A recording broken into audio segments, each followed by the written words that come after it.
Good morning everyone. स्वागत है आपका आज के क्लास में। आज का जो हमारा क्लास है वह पीजी सेमेस्टर 1 के लिए है। पीजी सेमेस्टर 1 के सिलेबस में जो पहला पेपर है FC1, उसके अंतर्गत एक टॉपिक दिया गया है लोक प्रशासन। उसका अध्ययन हम करेंगे।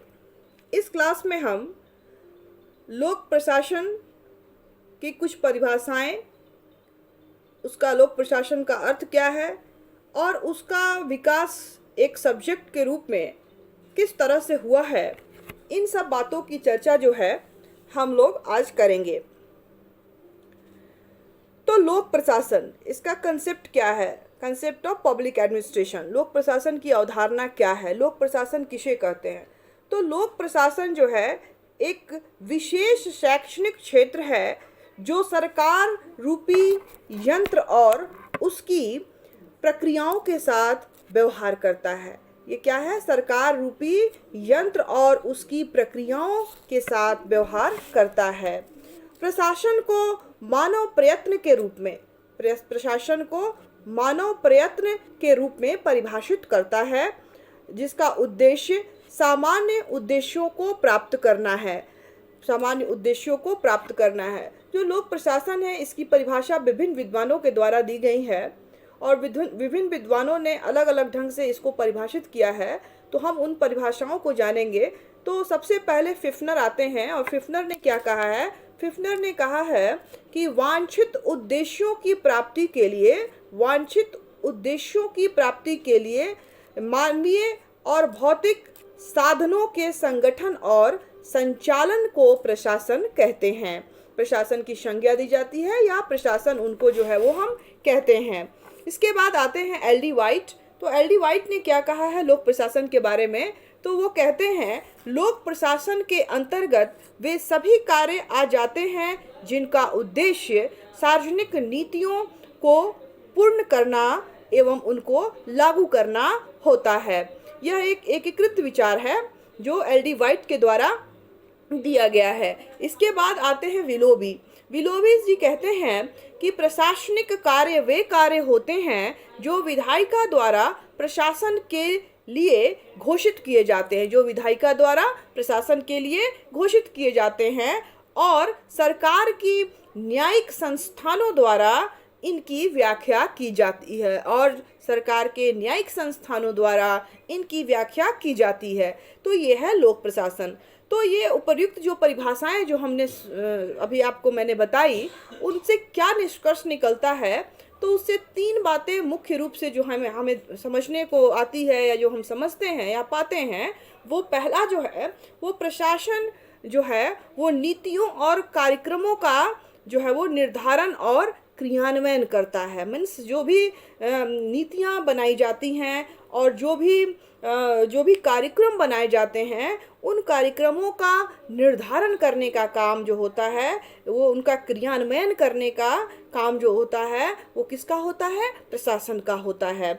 इसके बाद जो दूसरी बात जो हमें समझ में आती है इन परिभाषाओं से, उपयुक्त परिभाषाओं से, वो है कि जो प्रबंधन नीतियों और कार्यक्रमों पर, प्रबंधन जो है वो नीतियों और कार्यक्रमों पर विचार करता है तथा उद्देश्य तथा लक्ष्यों की प्राप्ति के लिए संगठन बनाता है। मीन्स ऑर्गेनाइजेशन बनाता है। जो भी मतलब मैनेजमेंट से संबंधित जो नीतियाँ बनाई जाती हैं, जो भी कार्यक्रम बनाए जाते हैं और उनका जो उद्देश्य होता है, उन उद्देश्यों को प्राप्त करने के लिए किसके माध्यम से करते हैं हम? ऑर्गेनाइजेशन के माध्यम से, संगठन के माध्यम से।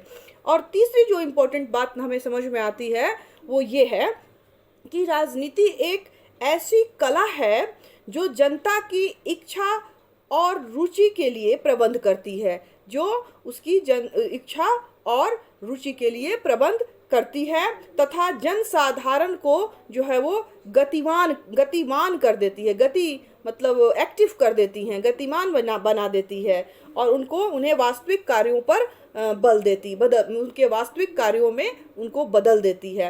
मीन्स तीन चीज़ें जो है, पहला चीज़ जो है हमें समझ में आया इन शॉर्ट इन ब्रीफ कि प्रशासन जो है वो नीतियों और कार्यक्रमों का जो निर्धारण है निर्धारण और क्रियान्वयन करती हैं, जो विधायिका के द्वारा बनाए जाते हैं।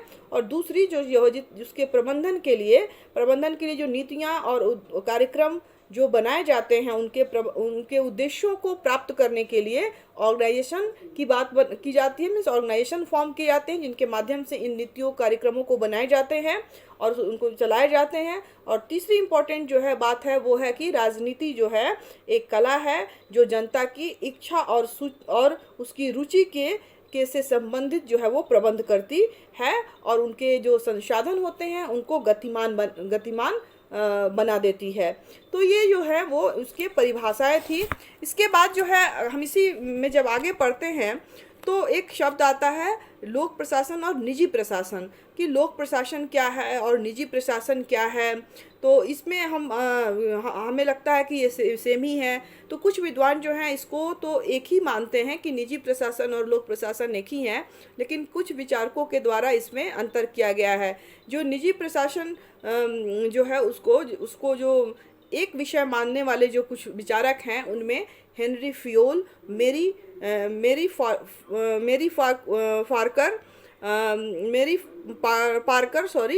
पार्कर, फॉलेट तथा एल डी उर्विक जो है, जैसे जो विचारक हैं, कुछ विचारक हैं जो इनको मानते हैं कि यह प्रशासन जो है एक प्रकार का प्रशासन ही होता है, निजी प्रशासन। और कुछ लोग जो हैं इनको अलग मानते हैं, जैसे कि पॉल एच एपलबी जो हैं एक विचारक हैं जो मानते हैं कि इनका क्षेत्र, प्रभाव, लोक उत्तरदायित्व का विचार और राजनीतिक चरित्र में इनमें अंतर पाते हैं, और इसको मानते हैं कि ये दोनों जो है एक लोक प्रशासन और एक निजी प्रशासन जो है वो अलग अलग विषय है या क्षेत्र है। तो ये था इसके कुछ डिफिनीशंस। अब इसके बाद हम इसके विकास के क्रम को पढ़ेंगे कि जो लोक प्रशासन जो है वह एक विषय के रूप में किस तरह से इसका जो है वो विकास होता है। अचानक से तो आ नहीं जाता है, आखिर इसका विकास जो होता है वो कैसे होता है। तो लोक प्रशासन कोई जो है बहुत पुराना विषय नहीं है। वास्तव में इस विषय की जो शुरुआत होती है वो 1887 में वुड्रो विल्सन ने एक लेख प्रकाशित किया था जिसका शीर्षक था प्रशासन का अध्ययन, द स्टडी ऑफ एडमिनिस्ट्रेशन, जिसका एक मतलब विषय था। और ये जो है यह प्रकाशन जो है राजनीति विज्ञान का जो चौथा भाग, जो पॉलिटिकल साइंस क्वार्टरली जो पत्रिका थी उसमें एक छपी थी। तो लोक प्रशासन के इतिहास में छपी थी। तो उसके बाद जो ये लोक प्रशासन का जो इतिहास है, जो विकास का क्रम है, इसको अध्ययन की सुविधा के लिए हम 5 भागों में जो है वो बांट कर पढ़ेंगे। और जो पहला जो चरण होता है वो 1887 से 1926 का काल है, जिसको प्रथम चरण के नाम से भी हम लोग जानते हैं। और इस चरण में क्या इस चरण की विशेषताएं थी। तो लोक प्रशासन का जन्म जो है वो संयुक्त राज्य अमेरिका में एक विषय के रूप में सबसे पहले जो है वो हुआ था। और वहाँ के जो भूतपूर्व राष्ट्रपति थे वुड्रो विल्सन, जिसका नाम मैंने पहले भी आपको लिया कि वुड्रो विल्सन को जो है वो लोक प्रशासन विषय का पिता भी कहा जाता है। क्यों कहा जाता है? क्योंकि उन्होंने 1887 में में एक लेख प्रकाशित की थी, जो था स्टडी ऑफ एडमिनिस्ट्रेशन, जो उनका लेख था जो प्रकाशित की थी। उसी आधार पर उनको जो है वो लोक प्रशासन के पिता के नाम से भी जो है वो हम लोग जानते हैं। इसके बाद क्या है, उन्होंने क्या कहा अपने इस लेख के अंतर्गत, उन्होंने राजनीति और प्रशासन के बीच उन्होंने क्या किया है, राजनीति और प्रशासन के बीच जो है अंतर बताया है।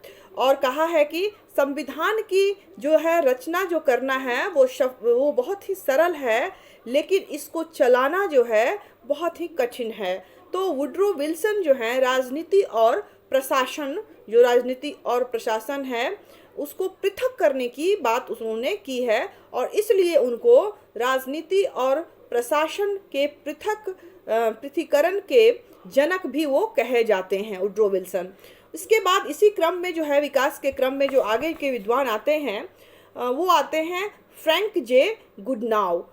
फ्रैंक जे गुडनाउ, इन्होंने 1908 में इनकी एक प्रसिद्ध पुस्तक आई, राजनीति और प्रशासन, पॉलिटिक्स एंड एडमिनिस्ट्रेशन इनकी पुस्तक का नाम था, जो प्रकाशित हुई। और इस पुस्तक में गुडनाउ जो थे, उन्होंने तर्क दिया है कि राजनीति जो है वो राज्य इच्छा को प्रतिपादित करती है। राजनीति क्या है? वो राज्य की इच्छा को प्रतिपादित करती है, जबकि प्रशासन जो है इस इच्छा या नीतियां जो हैं उनके क्रियान्वयन से संबंधित है। प्रशासन का कार्य इन नीतियों को इम्प्लीमेंट करना है, मतलब इनको क्रियान्वित करना है, जो नीतियां जो हैं वो सरकार के द्वारा जो है बनाई जाती है। मतलब संक्षेप में अगर हम कहें कि गुडनाउ ने राजनीति तथा प्रशासन को दो अलग विषय के रूप में माना है। राजनीति और प्रशासन को दो अलग अलग विषयों के रूप में माना है।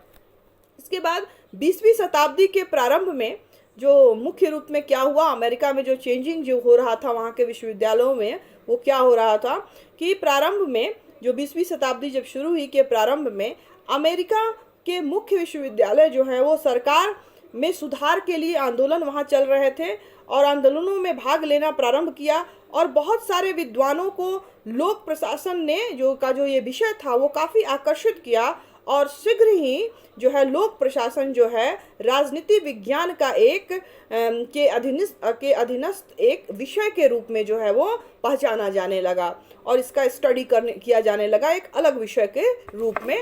ये अमेरिका में इस तरह से ये घटनाएं हुई और ये हुई। उसके बाद इसी क्रम में जब हम आगे बढ़ते हैं तो 1926 में जो लिनार्ड डी बर्नार्ड जो थे, लिनार्ड डी बर्नार्ड मतलब एल डी वाइट जो थे, इनका पूरा नाम है 1926 में L D white, Lenard D white जो है, उन्होंने अपनी जो है पुस्तक एक लिखी।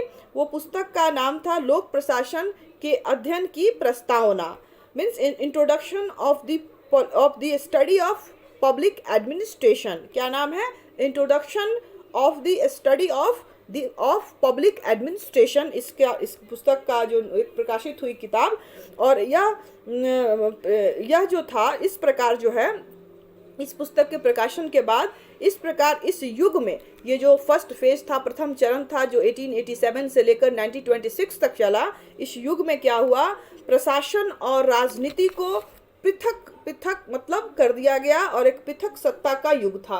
माने मीन्स दोनों विषयों का अध्ययन जो है वो अलग अलग रूप में जो है वो किया गया है। उसके बाद जब हम आते हैं इसका आता है सेकेंड फेज। द्वितीय फेज में क्या हुआ? सेकेंड फेज जो था वो 1927 से 1937 तक चला। द्वितीय फेज कब चला? 1927 से 1937 का ये जो है वो दूसरा फेज प्रारंभ होता है। और इस फेज में क्या होता है, प्रशासन के सिद्धांत जो है यह चरण कहा जाता है, या चरण से संबंधित है। बहुत ज़्यादा इसमें प्रधानता थी, सिद्धांतों का बहुत ज़्यादा इसमें विकास हुआ। और इस युग में केंद्रीय विश्वास यह था कि प्रशासन के कुछ निश्चित सिद्धांत हैं तथा विद्यार्थियों या विद्वानों का काम है उन्हें खोज निकालना, मतलब रिसर्च करना या क्रियान्वयन करना। मतलब ये एक विचार था, केंद्रीय विचार स्थापित हुआ। और इसी विचार के तहत जो है, जो इसमें इस काल में, इस युग में बहुत सारी रचनाएं की गई, बहुत सारा रिसर्च किया गया राजनीति लोक प्रशासन के अध्ययन से संबंधित। और इसमें सबसे महत्वपूर्ण जो विचार आए या जो लेख प्रकाशित हुए या पुस्तक लिखी गई, उसमें W.F. बिलोवी की जो एक पुस्तक थी, लोक प्रशासन का सिद्धांत, प्रिंसिपल्स ऑफ पब्लिक एडमिनिस्ट्रेशन 1927। और उसके बाद जो दूसरी पुस्तक आई वो मेरी पार्कर फॉलेट की पुस्तक आई, वो था सृजनात्मक अनुभव, मीन्स क्रिएटिव एक्सपीरियंसेस नामक जो है उनकी पुस्तक की रचना की। और इसी क्रम में आगे आते हैं हेनरी फेयोल। इन्होंने जो है कारखाना तथा सामान्य प्रबंध नामक जो है वो पुस्तक लिखी। इंडस्ट्रीज एंड जनरल मैनेजमेंट से संबंधित विषयों पर यह लिखी गई पुस्तक थी। और इसके बाद जो अगले विचारक आते हैं वो मूने तथा रिले। मूने तथा रिले ने क्या किया, संगठन के सिद्धांत का प्रतिपादन किया। द प्रिंसिपल्स ऑफ ऑर्गेनाइजेशन जो इनकी जो पुस्तक थी उसका नाम था। और यह काल जो था अपनी चोटी पर था जब 1937 में, यह काल में चूँकि बहुत सारा इसमें रिसर्चेज हुए, बहुत सारी पुस्तकें लिखी गई, बातें बताई गई, बहुत सारे रिसर्च हुए प्रशासन को लेकर। तो ये जो काल जो है वो अपनी चोटी पर जब था, तब 1937 में क्या हुआ में एक विचार आया, वो आया लूथर एच गुलिक। लूथर एच गुलिक जो हैं वो एक विचारक आए, तथा एल उर्विक और गुइक का सिद्धांत भी बहुत पब्लिक एडमिनिस्ट्रेशन में काफ़ी फेमस सिद्धांत है उसका। वो जो लोग हैं उनकी पुस्तक एक आई, प्रशासन के विज्ञान पत्र, papers on the science of administration जो है वो प्रकाशित हुई। और प्रशासन के 7 सिद्धांतों को आगे बढ़ाने के लिए गुलिक और उर्विक ने क्या किया, इसे सिक्कों पर ही छपवा दिया। सिक्कों पर भी छपवा दिया। क्या छपवाया, पोस्ट कॉर्ब, POSTCORB, पोस्ट कॉर्ब के सिद्धांत का जो प्रतिपादन किया, जो हमें लोक प्रशासन के अंतर्गत पढ़ना है, गुइक और उर्विक के द्वारा जो दिया गया। और इस जो सिद्धांत है इसमें क्या कहा गया, जो पोस्ट कॉर्ब जो है उसका क्या अर्थ है, क्या मतलब है। P मीन्स प्लानिंग, मतलब योजना बनाना। O मीन्स ऑर्गेनाइजेशन, संगठन। S मीन्स स्टाफिंग, मतलब कर्मचारियों की व्यवस्था करना, किस तरह से होगी व्यवस्था। D मीन्स डायरेक्टिंग, मतलब निर्देशन देना या निर्देश देना।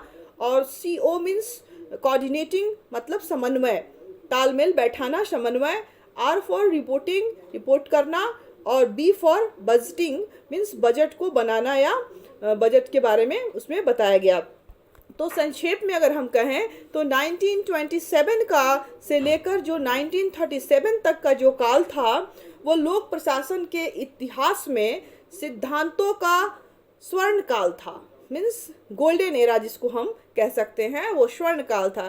क्यों स्वर्ण काल था, क्योंकि हमने देखा कि इसमें बहुत सारा जो है प्रशासन से संबंधित बहुत सारे जो लेख हैं वो प्रकाशित हुए, बहुत सारे रिसर्च हुए, बहुत सारी पुस्तकें लिखे गई, एडमिनिस्ट्रेशन के बारे में बहुत सारी बातें बताई गई जो इससे पहले नहीं की गई थी, बहुत कम की गई थी। तो इसलिए हम इसे स्वर्ण काल के नाम से भी जानते हैं। और कभी कभी एग्जाम्स में ये क्वेश्चन भी पूछा जाता है कि कौन सा जो फेज़ था जिसको स्वर्ण काल के रूप में जानते हैं। तो हमारा ये सेकंड फेज जो था 1927 से 1937 तक का जो काल था उसको हम लोग स्वर्ण काल के रूप में भी लोक प्रशासन के क्षेत्र में या उसके विकास के क्षेत्र में उसको स्वर्ण काल के रूप में भी जानते हैं।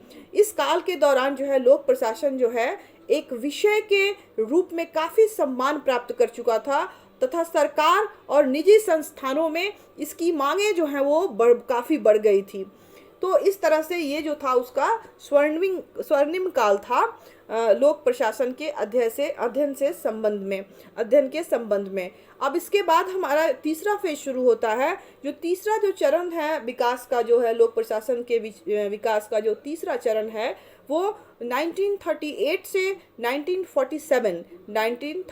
से 1947 का काल है। और इस काल के दौरान क्या होता है, प्रशासन के सिद्धांतों को चुनौती मिलने लगी। जो इतनी डेवलपमेंट हुई थी तो उनका बहुत सारा क्रिटिसिज्म मिलने लगा, क्रिटिक्स मतलब होने लगे। और इसमें सबसे जो पहला जो विचारक आते हैं, जो 1938 में इनकी एक प्रसिद्ध पुस्तक आई चार्ल्स बर्नार्ड की, जो इम्पोर्टेंट जो एक पुस्तक आई उसमें लिखा कार्यपालिका के कार्य, द फंक्शन ऑफ एग्जीक्यूटिव के नाम से एक पुस्तक लिखी गई जिसमें लोक प्रशासन को चुनौती दिया गया। और उसके बाद इसी क्रम में जो दूसरा जो 1946 में हर्बर्ट ए साइमन की का भी एक लेख आया, एक पुस्तक उन्होंने भी लिखा, प्रशासन की लोकोक्तियाँ। प्रशासन की लोकोक्तियाँ मतलब प्रोवर्ब्स जो है, प्रोवर्ब्स ऑफ एडमिनिस्ट्रेशन जो है वो लिखा।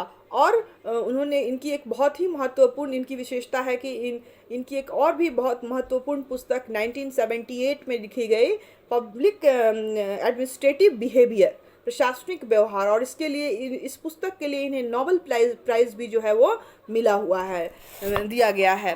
तो साइमन का जो मुख्य जो विचार था, मतलब क्या था प्रशासन से संबंधित जो उन्होंने विचार दिया, तो साइमन का जो मुख्य विचार यह था कि प्रशासन जो है, प्रशासन में सिद्धांत जो है नाम की कोई चीज़ नहीं होती है, कि प्रशासन में सिद्धांत नाम की कोई चीज़ नहीं होती है, यह बाहरी दिखावा है। इसलिए सिद्धांत क्या है, सिद्धांत जो है लोकोक्तियों से बेहतर नहीं है, मतलब उसको एक प्रोवर्ब्स के रूप में हम जानते हैं। सिद्धांत को उन्होंने क्या कहा, प्रोवर्ब्स कहा। तो और उस पर एक लाइन भी, उनकी एक स्टेटमेंट भी है, principles are in rather no better than proverbs, ये उन्होंने कही है। इसके बाद इसी क्रम में जब हम आगे बढ़ते हैं विकास के क्रम में, तो 1947 में रॉबर्ट डहल आए और उन्होंने लोक प्रशासन को विज्ञान मानने वाले, जो विज्ञान मानते थे लोक प्रशासन को, उनको चुनौतियाँ दी। और उन्होंने क्या कहा, उन्होंने यह बताया कि लोक प्रशासन को सिद्धांत की खोज में लोक प्रशासन के सिद्धांत की खोज में जो 3 बाधाएं जो हैं वो उत्पन्न होती हैं, उन 3 बाधाओं के बारे में वो बताते हैं, या बोलते हैं कि 3 बाधाओं का सामना करना पड़ता है। और ये जो 3 ऑब्स्टिकल्स जो हैं वो क्या हैं, उसमें उन्होंने सबसे पहला जो बताया कि विज्ञान जो है वो जो है मूल्य शून्य होता है, विज्ञान जो है वो मूल्य शून्य है, जबकि प्रशासन में मूल्यों की बहुलता होती है। जो प्रशासन है वो मूल्यों पर आधारित होती है, लेकिन विज्ञान जो है वो उसमें मूल्य शून्य होता है। दूसरा जो इम्पोर्टेंट बात इन्होंने बताया वो ये था कि मानव व्यक्तित्व में भिन्नता पाई जाती हैं, मनुष्य जो है अलग अलग तरह के, अलग अलग पर्सनालिटी के, व्यक्तित्व के होते हैं। और तीसरा जो बताया इम्पोर्टेंट बात वो था कि सामाजिक ढांचा है जिसमें लोक प्रशासन अपने को पाता है, यह एक प्रशासनिक ढांचे के रूप में उसको मानते हैं, और कहते हैं कि इसके अध्ययन में ये 3 तरह की बाधाएं जो हैं, उसको सिद्धांत बनाने में ये 3 तरह के ऑब्स्टिकल्स जो हैं वो पैदा हो जाते हैं। तो ये जो था वो आपका 3rd फेज था इसके विकास का, लोक प्रशासन के विकास का जो तीसरा चरण था, वो इसमें मुख्य यही सब बातें कही गई। इसके बाद शुरू होता है इसका चौथा काल, यानी कि चतुर्थ जो चरण आता है, जो 1948 से 1970 का काल है। तो इस काल में क्या हुआ, तो यह जो काल है लोक प्रशासन के इतिहास में एक संकट का काल कहा जाता है, संकट का काल कहा जाता है, चतुर्थ काल। एग्जाम्स में भी पूछे जाते हैं कि संकट का काल किसे, जैसे कि स्वर्ण काल द्वितीय चरण को कहा जाता है, तो उसी तरह से संकट का काल भी है कहा जाता है। क्यों कहा जाता है, क्योंकि यह अपने पतन की तरफ जाता है, और इसमें इस युग में बहुत सिद्धांतों का जो है, सिद्धांतों में, विचारों में काफ़ी मतभेद आ जाते हैं। कुछ लोग जो हैं वो चाहते हैं कि यह राजनीति विज्ञान के अंतर्गत ही इसको पढ़ा जाए, कुछ लोग जो है वो मानते हैं कि उसको दोनों को सेपरेट हो जाना चाहिए। तो इस तरह से इस काल में जो है काफ़ी चुनौतियों का सामना, जो चुनौतियों का दौर, ये काल जो है आपका चौथा जो चरण है, जो 1948 से 1970 तक का काल है, वो चुनौतियों से काफ़ी वो जो था वो संकट का काल इसको कहते हैं। सिद्धांत के युग में विद्वानों ने जो विद्वान थे उन्होंने साहसी नव विश्व की जो इसकी संज्ञा दी थी, द ब्रेव न्यू वर्ल्ड का जो वचन दिया था या बोला था, स्वयं ही बिखरे हुए अब इस काल के आते आते वो उसमें काफ़ी बिखराव दिखाई देने लगा, और जिसको साहसी नव विश्व का नाम दिया गया था। तो वो जो है वो विश्व जो है वो बिखरने लगा था, और इस विषय का भविष्य जो है वो अनिश्चित हो गया था। ये जो लोक प्रशासन का विषय था उसका जो भविष्य था वो मतलब बिल्कुल अनिश्चित हो गया था। बहुत से विद्वानों ने इस विषय स्थिति में पाकर स्वयं अपने राजनीति विज्ञान, मतलब बहुत सारे विचारकों का यह जो विचार था कि हम फिर से दोबारा से जो है वो राजनीति के उसी काल में जो है वो राजनीति शास्त्र के अंतर्गत, राजनीति विज्ञान के अंतर्गत जो हम लोग प्रशासन का अध्ययन करते हैं, हम उसी में चलते हैं। तो संक्षेप में कहें तो यह काल इस बात का गवाह है कि लोक प्रशासन जो है अब एक अलग विषय नहीं रहा, बल्कि यह राजनीति विज्ञान के से पुनः जुड़ गया है, मतलब फिर से वह जुड़ जाता है। बल्कि इस काल में ना तो कोई विकास हुआ, कोई खास विकास नहीं हुआ, डेवलपमेंट नहीं हुआ, कोई रिसर्च नहीं हुआ, बहुत कम रिसर्च हुए, और ना ही इसके विकास का कोई मतलब बहुत ज़्यादा लोग जो हैं इस काल में जो हैं लोक प्रशासन को लेकर या लोक प्रशासन से संबंधित रिसर्च को लेकर उनके अंदर कोई रुचि या उत्साह जो है वो देखने को बिल्कुल ही नहीं मिली। फिर भी कुछ विचारकों ने इस काल में कुछ महत्वपूर्ण पुस्तकें लिखी, और उस काल में जो कुछ महत्वपूर्ण जो पुस्तक लिखी गई उसमें जी मार्च एवं साइमन का एक पुस्तक आई, उसका नाम था ऑर्गेनाइजेशन, संगठन, जो दैनिक पत्र प्रशासनिक विज्ञान के चतुर्थ जो उसका संस्करण था क्वार्टरली में वो निकाला गया था। और उसका एक और जो दूसरा जो रिसर्च एक हुआ उसमें साइट और मार्चर्स की एक पुस्तक आई की व्याख्या उन्होंने की व्यवसाय के व्यवहारिक सिद्धांत। उसमें उन्होंने एक पुस्तक लिखी, व्यवसाय के व्यवहारिक सिद्धांत जो हैं ये आई, और जेम्स मार्च की एक हैंडबुक आई। तो ये कुछ पुस्तकें जो हैं इस काल में, जो ये चौथा जो काल था, इसमें जैसा कि पहले ही कहा गया कि यह अपने विघटन की स्थिति में था और संकट की स्थिति में था, तो बहुत कम रिसर्च हुए। फिर भी ये कुछ जो रिसर्च थे इस समय हुए।